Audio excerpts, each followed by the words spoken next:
Did you know that close to 80% of the population currently utilizes AI in the workplace?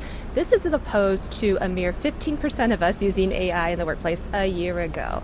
I most recently saw this play out when I was in a call with my account manager for our candidate assessment testing platform that we utilize.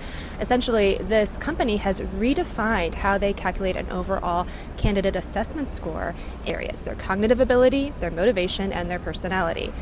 The assessment test has always placed the most amount of weight or emphasis on that cognitive ability, followed by motivation, and then finally personality. Your cognitive ability is your math, English, logic, critical thinking skills.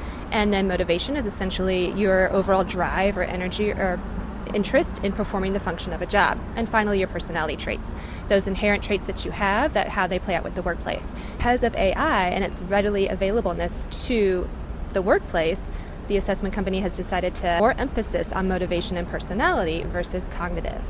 Equate this to maybe, for example, a dining experience. So say you go to a restaurant and you get your tab. The bill comes to an obscure amount such as $237.56. So what am I going to do? I'm going to pull out my phone, get my calculator on my phone, and to make sure I'm appropriately paying the right 20% tip on that dollar amount. However, what my calculator cannot tell me is my overall human experience in that during that evening. So things like, was I dining with just one other person, or were there 6 of us at the table?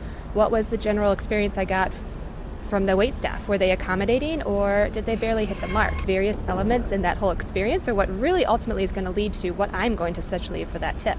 So while the calculator, again, can give me that solution, my human element gives the best solution possible. While AI is great to utilize as a tool, ultimately it cannot replace our own human nature, our personality, and our motivation.